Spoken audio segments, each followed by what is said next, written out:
Once again, welcome. This is Kevin Mitke from the Siuslaw Public Library, recording part one of the nonfiction portion of our 2019 Best Books program. In the very first video, I described how this series would work, and I encourage you to go back and view and listen to video one if you haven't heard it yet. The first three videos discuss the fiction books of the Best Books program. Again, you can find a list of the books discussed on the library's website at www.siuslawlibrary.info, and the books are marked whether or not they're available through Library to Go as ebooks or e-audio. Most of the fiction ones can be found there. That's not necessarily true for the nonfiction books. So today we're going to discuss nonfiction, and talking about nonfiction is a little different than fiction. Whereas with fiction, a title doesn't usually describe a book's content or plot, the topic of nonfiction is frequently quite obvious from the title. So the description of each book tends to have a little less detail than is normally done with fiction. So, keeping that in mind, let's go ahead and get started.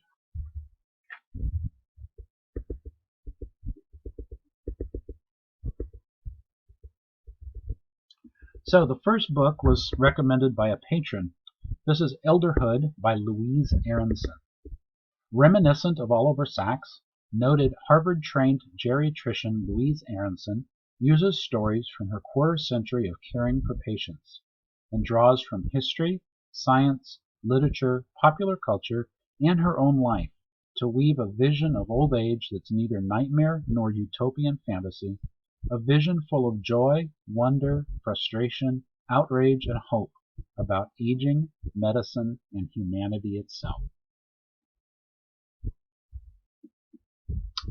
The British Are Coming is by Rick Atkinson.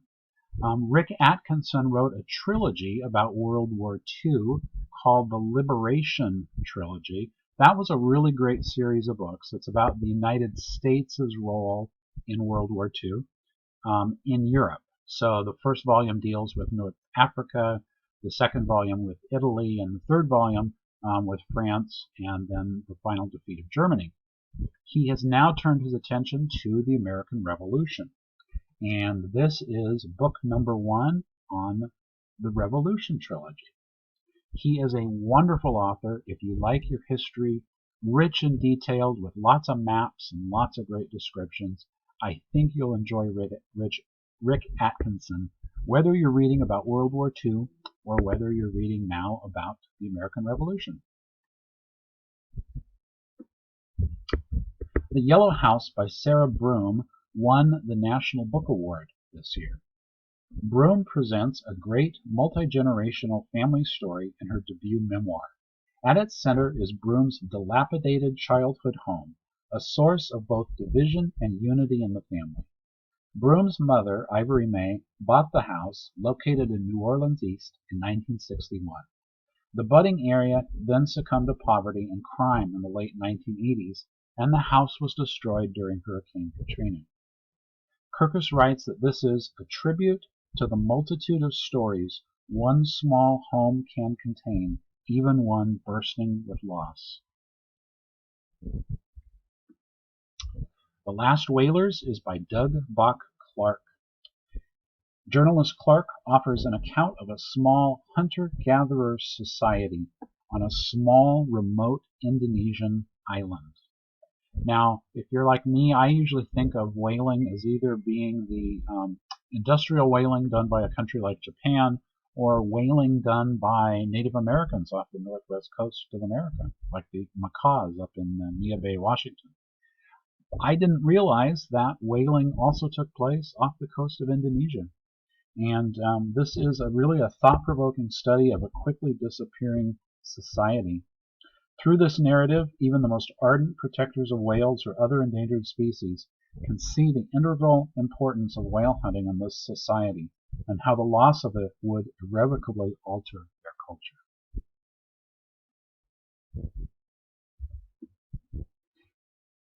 Finding Our Place in the Universe by Hélène Courtois, I think is how you say her name, I'm not sure.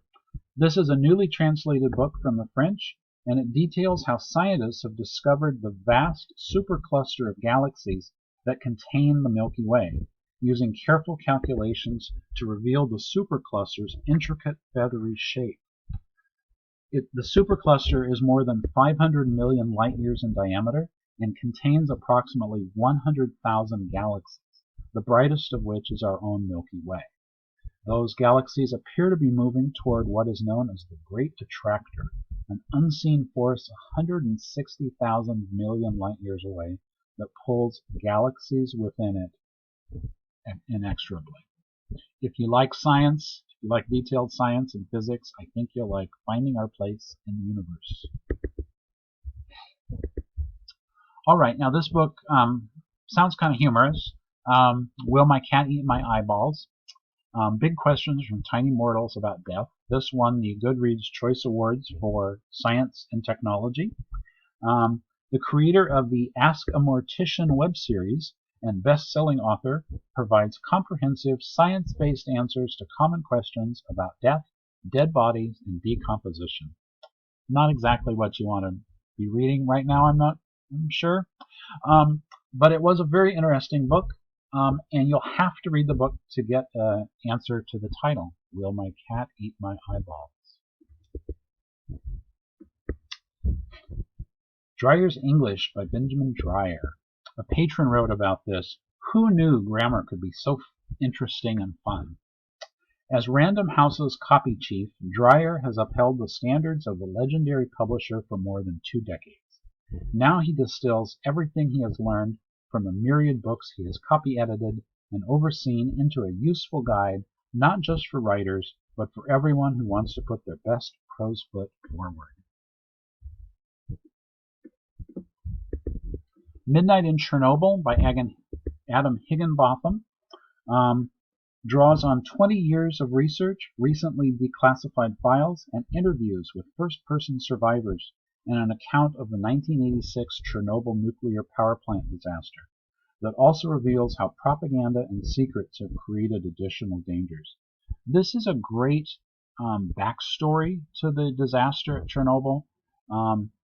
The author really goes person by person of the people who were actually working at Chernobyl when it exploded. He talks about the individuals in the Kremlin and how they reacted. He talks about foreigners, such as people in Sweden who first discovered the radioactive cloud as it was moving towards Europe. This is a very detailed, person-by-person account of this disaster. If you liked the books by Rick Atkinson about the war and the detail in that, then I think you'll like Midnight in Chernobyl, because even though it's a very specific event, it's got the same kind of detail. And it's sad and enlightening and really actually a very quick read. Good Talk is a graphic novel by Mira Jacob. An intimate graphic memoir about American identity as it has shaped the author's interracial family in the aftermath of the 2016 elections. Kirkus, which gave this a starred review, writes, "Told with immense bravery and candor, this book will make readers hunger for more of Jacob's wisdom and light. The visual echoes between past and present make this extraordinary memoir about difficult conversations all the more powerful." The End of Ice by Dar Jamail is a number of books that's talking about climate change. Climate change presents daily challenges. The author travels to some of the northernmost inhabited areas in the world to chronicle the encroaching and devastating effects of climate change. In particular, he's looking at communities in Greenland. You might have read another book. It's very similar. It's called The Ice at the End of the World by John Gertner. If you read that, I think you would like The End of Ice. Or if you read The End of Ice, I think you'd like Gertner's book. This was a New York Times bestseller, and they considered it one of the 10 best books of 2019. This was on a lot of best of lists. This book documents the notorious abduction and murder of IRA Troubles victim Jean McConville in 1972 Belfast. exploring how the case reflected the brutal conflicts of Northern Ireland and their ongoing repercussions.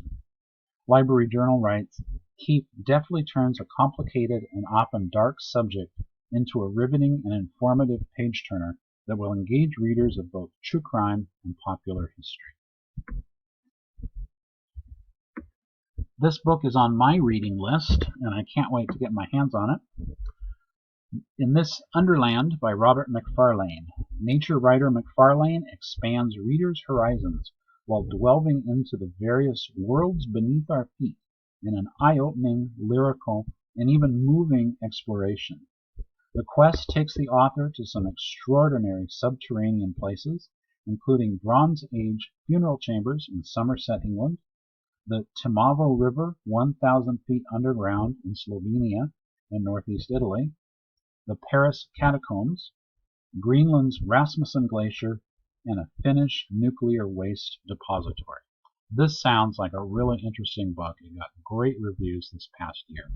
I think if you're interested in science and you're interested in history, you would like Underland.